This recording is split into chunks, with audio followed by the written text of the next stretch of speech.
자, 오늘 본문 보겠습니다. 다니엘서 8장. 나 다니엘에게 1절입니다. 처음에 나타난 환상. 자, 하나님이 다니엘에게 언제 환상을 처음 보여줬을까? 바로 한 장 넘기면은요, 7장 1절에 바벨론 벨사살 왕 원년에, 이때 하나님은 다니엘에게 처음 환상을 보여주셨습니다. 그리고 나서 8장 1절에 보니까 중간에 벨사살 왕 제3년에 하나님은 두 번째 환상을 보여주셨습니다. 정리하면 하나님은 다니엘에게 벨사살 왕 원년에 환상을 보여주셨고, 그 다음에 2년이 흐른 다음에 8장에 다시 환상을 보여주셨습니다. 자, 어떤 환상을 보여주셨냐? 2절 우리 다 같이 한번 읽어보겠습니다. 2절 시작. 내가 환상을 보았는데 내가 그것을 볼 때 내 몸은 엘람 지방 수산성에 있었고 내가 환상을 보기는 을레 강변에서. 자, 거기 보니까 엘람 지방 수산성이란 곳도 바벨론의 한 지명 이름이고, 그 다음에 을레 강변도 바벨론의 한 지명 이름이에요. 3절에 내가 눈을 들어 본즉 강가에 두 뿔 가진 순양이 섰는데, 지금 이 다니엘이 환상을 본 거예요. 여러분이 환상은 말이에요, 영어 성경엔 비전이란 말로 번역하거든요. 다시 말한다면 지금 다니엘이 하나님이 보여준 비전을 기록한 것이 다니엘서 7장이 됐고 다니엘서 8장이 됐다라고 보면 정확합니다. 자, 오늘 본문을 해석하기 전에 아주 중요한 질문을 한 가지 던지고 해야 돼요. 자, 하나님은 하나님의 뜻이나 하나님의 계획을 우리에게 어떻게 알려주실까? 가끔 신앙생활하는 형제들, 자매들이 저한테 그런 질문할 때가 있어요. 목사님, 저를 향하신 하나님의 뜻이 뭘까요? 우리를 향하신 하나님의 뜻이 뭘까요? 내 사업장을 향한 하나님의 뜻이 뭘까요? 이렇게 물어보거든요. 자, 그 얘기부터 한번 해보려고요. 하나님은 하나님의 뜻과 하나님의 계획과 하나님의 섭리를 우리에게 어떻게 알려주실까?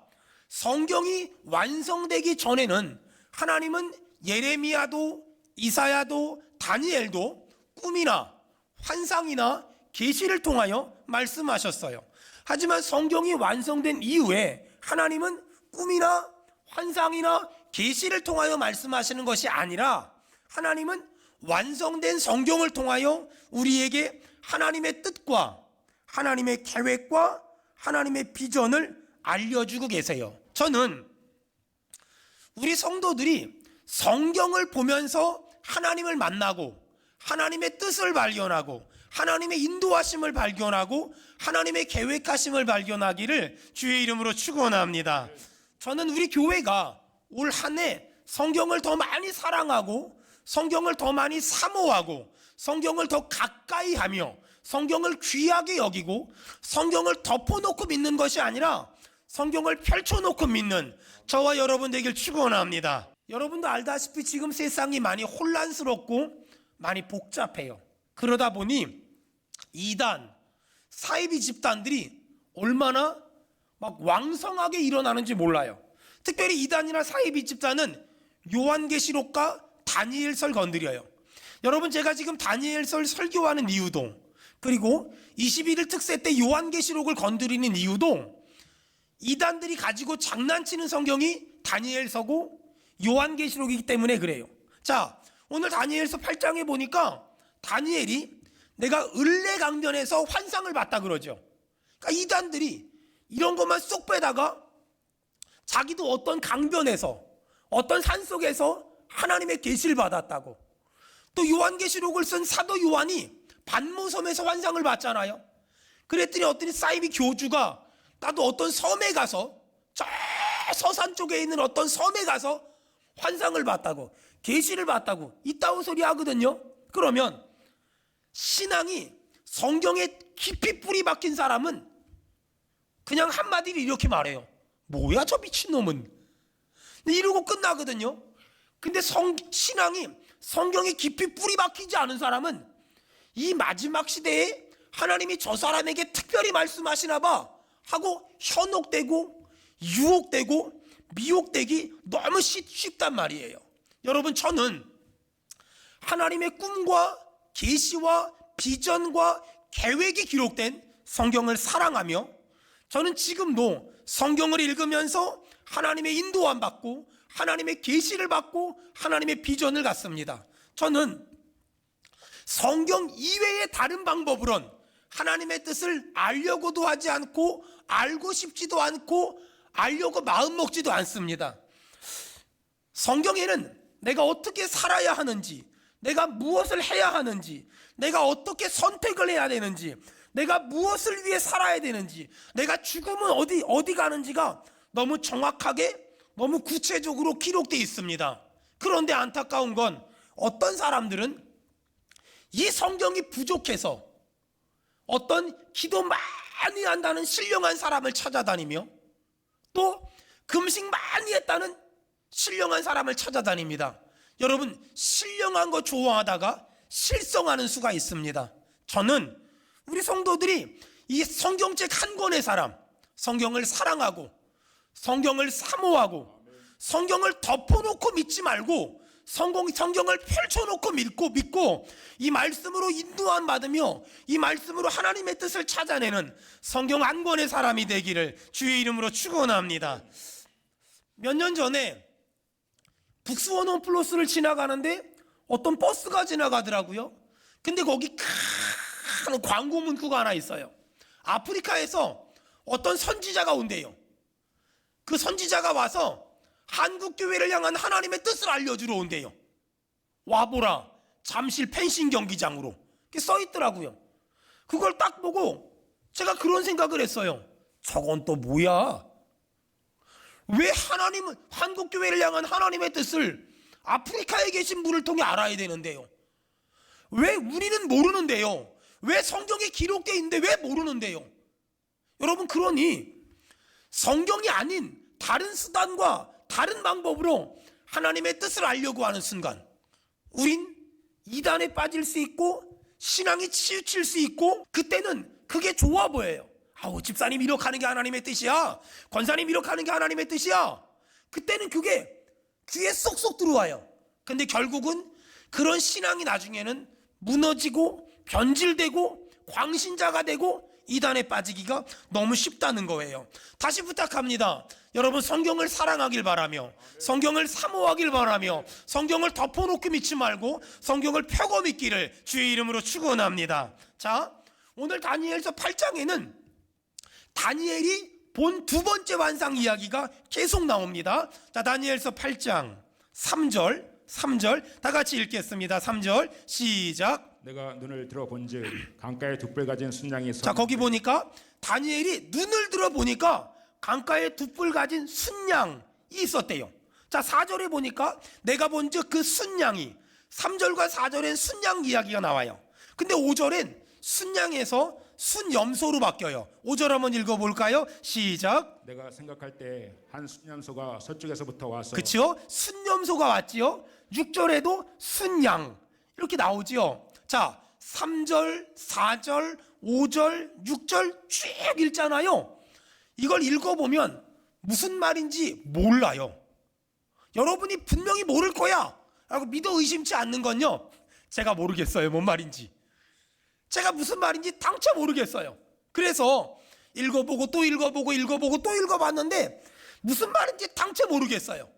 그래서 막 고민을 하는데 갑자기 그런 생각이 떠오르더라고요. 신약 성경에 보면 예수님이 비유로 많은 말씀을 하시거든요. 근데 제자들이 못 알아들어요. 얼굴 표정이 못 알아들은 것 같으니까 예수님이 다시 한번 쉽게 설명해 주거든요. 예수님이 비유로 설교하셨을 때 못 알아들은 제자 얼굴이 아마 제 얼굴이지 않았을까, 뭐 그런 생각이 들어요. 그럼 예수님이 또 쉽게 풀어주거든요. 근데 예수님이 비유로 말씀하시고 제자들이 못 알아들으면 쉽게 풀어줄 때도 있었는데, 어떤 부분은요, 예수님이 비유로 말씀하시고 제자들이 못 알아들었는데 쉽게 풀어주지 않을 때도 있어요. 그러면 나중에 어떻게 하는 줄 알아요? 제자들이 한밤중에 예수님을 조용히 찾아가서 물어봐요. 예수님, 아까 그 비유로 말씀하신 이야기가 뭔 얘기예요? 그럼 거기 또 막 얘기가 나와요. 자, 잘 들으세요. 성경은 성경으로 풀어야 되는 거예요. 성경을 자의적으로 풀면 안 돼요. 성경을 내 맘대로 멋대로 풀면 안 돼요. 성경은 반드시 성경으로 풀어야 돼요. 만약에 성경을 성경으로 풀지 않고 어떤 유명한 사람이 그랬대, 어떤 훌륭한 사람이 그랬대 라고 말하면서 성경을 내 기분이나 감정이나 멋대로 풀잖아요. 그러면 성경을 잘못 해석하게 되고 성경을 잘못 이해하게 되면 성경을 잘못 적용하게 되고 그러다 보면 신앙이 이상해져요. 자, 십계명에 보면 하나님의 이름을 망령되이 일컫지 말라 이런 말씀 있잖아요. 이런 거예요. 어떤 남자가 기차를 탔대요. 근데 기차를 탔는데 옆좌석에 누가 앉아있더라는 거예요. 그래서 두 남자가 앉았어요. 시간이 흘러가다가 어색하니까 한 남자가 말을 건넸어요. 뭐 어디 출신이냐, 어디 가냐, 결혼을 했냐 막 얘기를 한 거예요. 그러다 보니까 둘 다 예수 믿는 사람이야. 너무 좋아가지고 막 은혜 받은 걸 막 얘기했어요. 그러다 점심시간이 됐네. 한 남자가 가방에서 도시락을 딱 끓여 애들이 막 먹더래요. 옆에 사람한테 그동안 하나님의 은혜를 얘기했던 사람인데 먹어보란 말도 안 하고 같이 나눠 먹자는 말도 안 하고, 그래서 도시락을 준비하지 않은 남자가 화가 나서 얘기를 했대요. 성경에 내 이웃을 내 몸과 같이 사랑하라고 말하는데 왜 당신은 혼자 다 먹습니까?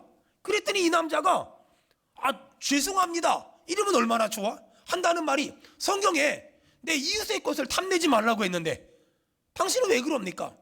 여러분, 이들은 성경 말씀을 실천한 사람일까요? 성경 말씀을 이용한 사람일까요? 이들은 성경 말씀에 순종한 사람이 아니라 성경 말씀을 이용하고 성경 말씀을 악용한 사람이에요.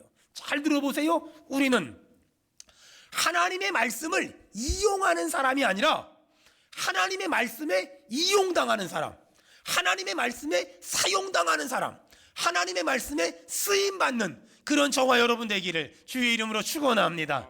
여러분, 이런 거 있잖아요. 어느 날 목사님이 설교해요. 아내들아, 남편에게 순종하라. 이 말만 하면 집에 가서 부부싸움을 해요. 왜냐하면 전부 남편들이 말씀을 가지고 아내한테 구박을 하니까. 여러분, 성경 말씀을 이용해 먹는 사람이 아니라 성경 말씀에 이용당하는 것, 그것이 믿음의 사람이고 그것이 정말 그리스도인이다 라고 말하는 거예요. 자, 계속이요. 8장 15절. 8장, 다니엘서 8장 15절. 다니엘이 환상을 봤어요. 그리고 그 뜻을 알려고 했어요. 15절 다 같이 읽겠습니다. 시작. 나 다니엘이 이 환상을 보고 그 뜻을 알고자 할 때 사람 모양 같은 것이 내 앞에 섰고. 자, 다니엘이 이 환상을 보고 그 뜻을 알고자 할 때에 사람 모양 같은 것이 내 앞에 섰고, 16절에 내가 들은즉 을레강 두 언덕 사이에서 사람의 목소리가 있어 외쳐 이르되 가브리엘아, 이 환상을 이 사람에게 깨닫게 해라. 여러분, 성령이 임하면, 예수님을 내 인생의 구주로 모시면 성령이 임하거든요. 성령이 임하면 나타나는 현상이 있는데 하나님의 말씀을 깨닫도록 성령께서 은혜를 주세요. 여러분, 성령의 역사가 없이는 절대 하나님의 말씀을 깨달을 수 있는 재주가 사람에겐 없어요. 아무리 신학을 공부했을지라도, 아무리 성경과 관련된 학위가 있을지라도 성령이 은혜 주지 않으면, 성령이 역사하지 않으면 그 누구도, 그 어떤 사람도 하나님의 말씀을 깨달을 수 없어요. 그러므로 모든 그리스도인들은 성경을 읽기 전에, 또 설교를 듣기 전에 기도해야 돼요. 주여, 오늘 성경을 읽으면서 하나님의 은혜를 깨닫게 하옵소서. 주여, 오늘 설교를 들으면서 하나님의 뜻을 깨닫도록 도와주시옵소서. 이렇게 기도를 하고 성경을 읽고 기도를 하고 설교를 들어야 돼요. 그러지 않으면 성경을 읽다가 잘못 깨달을 수 있고 설교를 듣다가 잘못 이해해서 시험 들을 수 있다는 거예요. 자, 그렇다면 우리를 향하신 하나님의 뜻은 뭘까? 16절에 가브리엘아, 이 환상을 이 사람들에게 깨닫게 해라. 하나님의 뜻은 더 많은 사람들이 하나님의 뜻을 깨닫는 것이고 하나님의 계획을 깨닫는 것이고 하나님의 말씀을 깨닫는 거예요. 자, 그렇다면 우리가 한 가지 고쳐야 될 게 있는데, 많은 사람들이 성경을 연구하고 성경을 공부하고 성경을 내 생각이나 내 사상이나 내 철학으로 해석하려고 애쓰거든요. 틀렸어요. 성경은 공부하는 것도 연구하는 것도 아니에요. 성경은 성령의 깨달으심이 있어야만 깨달을 수 있는 비밀이고 보물이에요. 그렇기 때문에 성경을 읽기 전에 항상 기도해야 돼요. 주여, 오늘 성경을 읽길 원합니다. 깨닫는 은혜를 주시옵소서. 주여, 오늘 설교를 듣습니다. 깨닫는 은혜를 주시옵소서. 이렇게 기도하고 읽어야 돼요. 자, 이제 다니엘이 꿈을 하나하나 해석하기 시작합니다. 자, 어떻게 해석하나? 17절 우리 다 같이 읽겠습니다. 시작. 그가 내가 선 곳으로 나왔는데 그가 나올 때 내가 두려워서 얼굴을 땅에 대고 엎드리매 그가 내게 이르되 인자야 깨달아 알라. 이 환상은 정한 때 끝에 관한 것이니라. 여러분 볼펜 있으면 언더라인 쳐보세요. 이 환상은 정한 때 끝에 관한 것이니라. 19절에 보니까 똑같은 말이 이 환상은 정한 때 끝에 관한 것임이라 라고 나와요. 그러면서 이제 자기가 꾼 꿈에 대해서 하나하나 설명해 주시기 시작해요. 자, 본문 설명할 테니까 잘 들으세요. 굉장히 중요하지만 굉장히 어려운 얘기예요. 20절 다 같이 읽겠습니다. 시작. 내가 본 바 두 뿔 가진 순양은 곧 메대와 바사 왕이요. 자, 지금 다니엘이 환상을 봤잖아요. 그 환상에 뭐가 나왔냐면 두 뿔 가진 순양이 나왔는데 그게 뭐라고요? 메대와 바사 왕들이요. 자, 여러분 다니엘서 1장부터 설교 들은 거 기억해 보세요. 제일 먼저 어떤 나라가 나오지요? 바벨론. 그 다음 바벨론이 망하고 나서 어떤 나라가 나오지요? 메데파사. 메데파사는 메데와 파사가 통일된 나라예요. 그러니까 처음엔 메데라는 나라가 있었고 파사라는 나라가 있었는데 이게 통일되면서 메데파사, 우리가 알고 있는 페르시아 제국이 됐어요. 바벨론 제국, 페르시아 제국. 20절에 보니까 내가 본 바 두 뿔 가진 순양은 곧 메대와 바사 왕들이요. 메대와 바사 왕들일 때 다니엘은 다리오 왕 시절에 총리를 했어요. 그러니까 20절의 말씀은 다니엘이 살아있을 때 경험했던 얘기잖아요. 다니엘이 살아있을 때 경험한 얘기예요. 근데 21절은요. 다 같이 우리 한번 읽겠습니다. 21절 시작. 허리 많은 순념소는 곧 헬라 왕이요 그의 두 눈 사이에 있는 큰 뿔은 곧 그 첫째 왕이요. 아멘. 털이 많은 순념소는 곧 헬라 왕이요. 여러분 이 21절부터는 앞으로 일어날 일을 다니엘이 예언한 거거든요. 앞으로 일어날 일을 하나님이 다니엘에게 보여주신 거예요. 털이 많은 순념소는 곧 헬라 왕이요. 여러분 바벨론 제국이 있었다 그랬죠. 망하고 뭐가 생겼다고요? 메데파사 제국이 생겼다 그랬죠. 망하고 뭐가 생길까요? 헬라 제국. 앞으로 메데파사도 망할 거야. 그리고 헬라란 제국이 생길 거야 라고 말하는 거예요. 근데 털이 많은 순념소는 곧 헬라 왕이요. 여러분 헬라의 첫 번째 왕이 누구지요? 알렉산더. 이 알렉산더를 상징하는 거예요. 털이 많은 순념소는 곧 헬라 왕이요. 그의 두 눈 사이에 있는 큰 뿔은 곧 첫째 왕이라. 알렉산더거든요. 22절 다 같이 읽겠습니다. 시작. 이 뿔이 꺾이고 그 대신에 내 뿔이 자, 거기 보니까 이 뿔이 꺾이고 첫 번째 알렉산더가 대왕이었던 이 첫 번째 헬라 제국이 꺾이고 내 나라가 만들어질 것이다 라고 지금 예언하는 거예요. 여러분 세계 역사를 아는 사람들은 이 말이 진짜라는 걸, 이 말이 진짜 역사 가운데 있었다는 걸 아마 다 알걸요.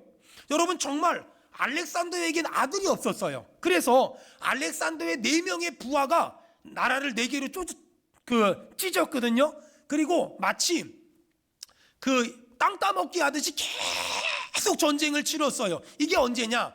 자, 성경을 보면 구약 성경의 맨 마지막이 뭐지요? 말라기. 그리고 말라기가 끝나고 나서 신약 성경에 기록되기 전을 400년이라 그러거든요. 이걸 영적인 암흑기.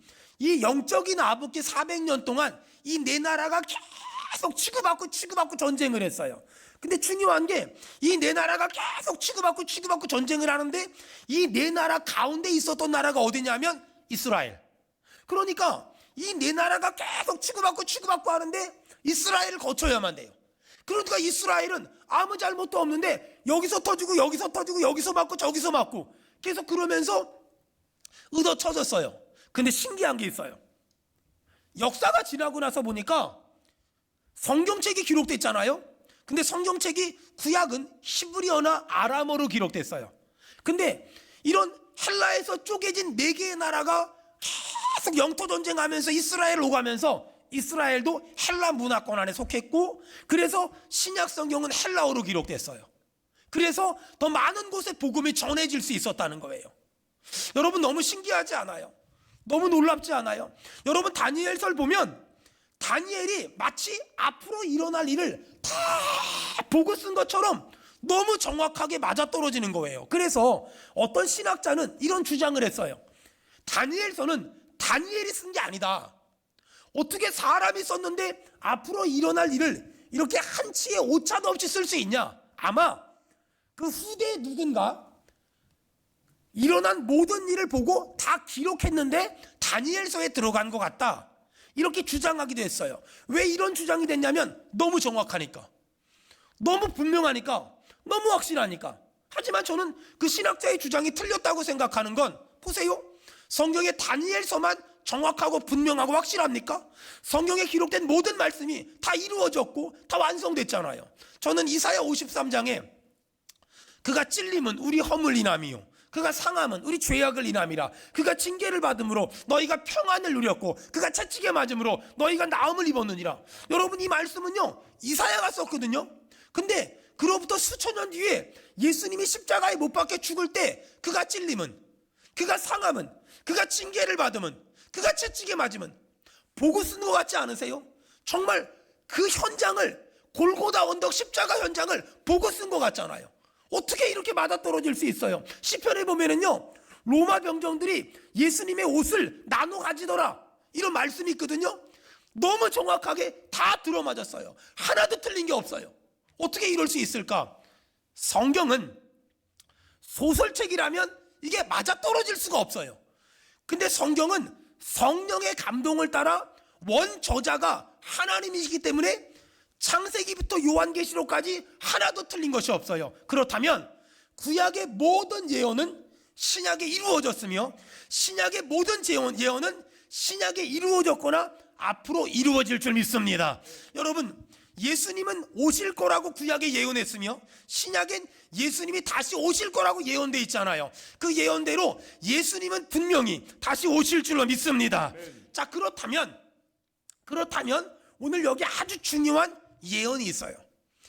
이 다니엘서 8장 25절에 하나님은 우리에게 경고하세요. 어떤 경고인 줄 아세요? 이런 거예요. 너희가 앞으로 먹고 살만해지면, 사람들이 강해지면, 사람들이 부자가 되면, 사람들이 등 따스고 배부르면 이렇게 타락할 거야, 이렇게 변질될 거야 라고 지금 다니엘서 8장 25절에 말하고 있어요. 여러분 이 말은 하나님이 지금 경고하는 거예요. 얘들아, 저는 요 근래 들어서 묵상하는 말씀마다 하나님이 복준대 다 이런 말씀이에요. 아무래도 올해 하나님이 우리 교회에, 우리 성도들의 삶에 큰 일을 행하실 줄 믿습니다. 근데 문제는 하나님이 복준대 라고 말한 다음에 그 다음에 교만하지 마 이 말을 계속 하세요. 제가 머릿속에 요즘에 아직 저는 복을 받았나? 받았지만 더 많이 받을 것 같은데요. 문제는 제 머릿속에 요즘에 교만하지 마 노이로제가 걸릴 정도로. 자, 다니엘서 8장 25절에 너희가 부자가 되면, 복을 받으면, 잘 먹고 잘 살면 이렇게 될 수 있으니까 조심해 라고 나와요. 25절 여러분 이렇게 약간 사선으로 되게 이렇게 표 치면서 읽으세요. 다 같이 읽겠습니다. 시작. 그가 꾀를 베풀어 제 손으로 속임수를 행하고 마음에 스스로 큰 체하며 또 평화로운 때 많은 무리를 멸하며 또 스스로 서서 만왕의 왕을 대적할 것이나 그가 사람의 손으로 말미암지 아니하고 깨지리라. 아멘. 여러분 25절은 정말 묵상하세요. 복을 받으면 이렇게 될 가능성이 아주 많다는 거예요. 첫째, 그가 꾀를 베풀어.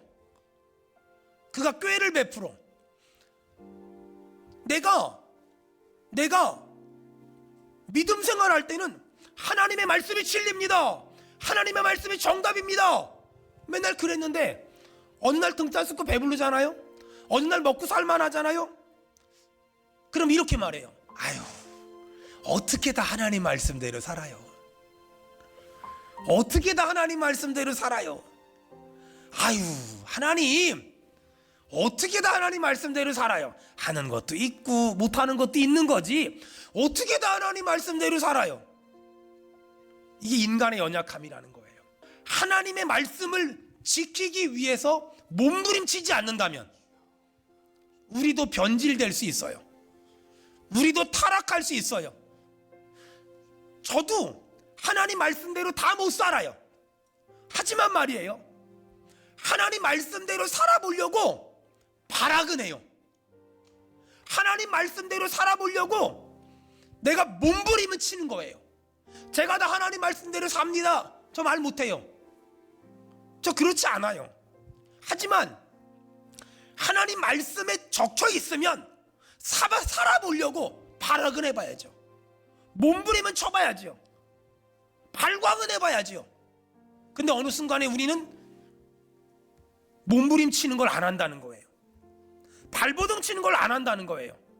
왜 그렇게 됐을까?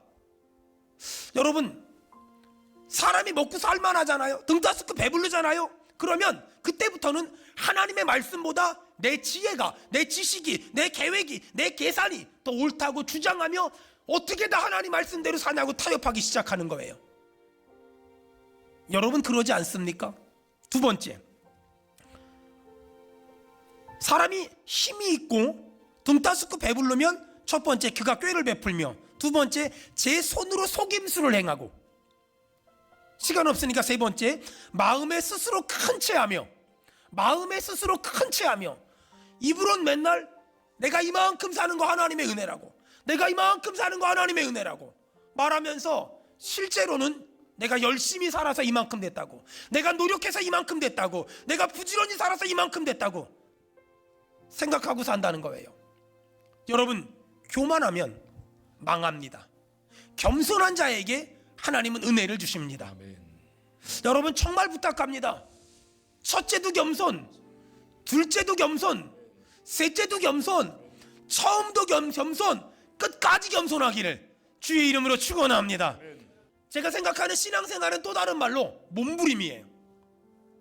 몸부림이 없으면 우리도 변질될 수 있고, 우리도 넘어질 수 있고, 우리도 쓰러질 수 있어요. 이 몸부림이 살아나야 돼요. 하나님 뜻대로 살려고 하는 몸부림 치다가 못 살 수 있어요. 하지만 몸부림 안 쳐보고 못 사는 건 다른 거예요. 사랑하는 아이들이 있어요. 자녀들이 있어요.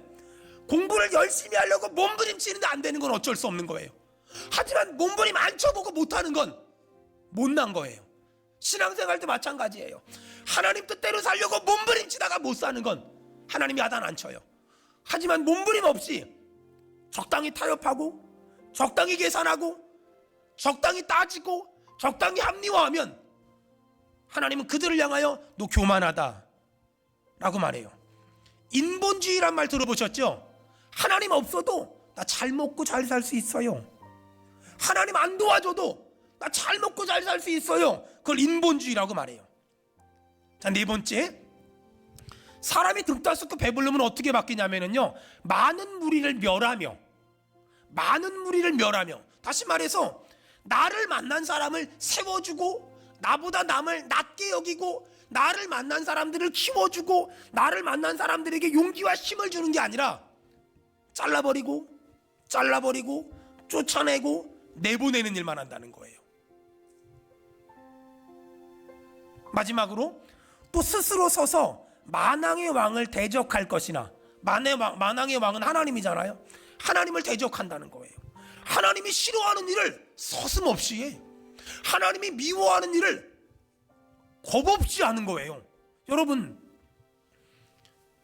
요즘에 우리가 가장 많이 듣는 말은 하나님은 좋으신 하나님이에요. 하나님은 착하신 하나님이에요. 하나님은 사랑의 하나님이에요. 맞아요. 하나님은 좋으신 하나님, 참 좋으신 하나님이세요. 하지만 하나님은 공의의 하나님이에요. 하나님의 한 손엔 공의와 하나님의 한 손에 선함이 같이 있어요. 공의와 선함이 공존한단 말이에요. 근데 많은 사람이 오해하는 건 하나님의 한쪽만 봐요. 하나님의 선함, 하나님의 좋으심 아니에요. 하나님은 참으세요. 오래 참으세요. 하지만 하나님은 언젠가 진노를 바라시면 가차 없어요. 여러분, 이 다니엘서 8장 25절에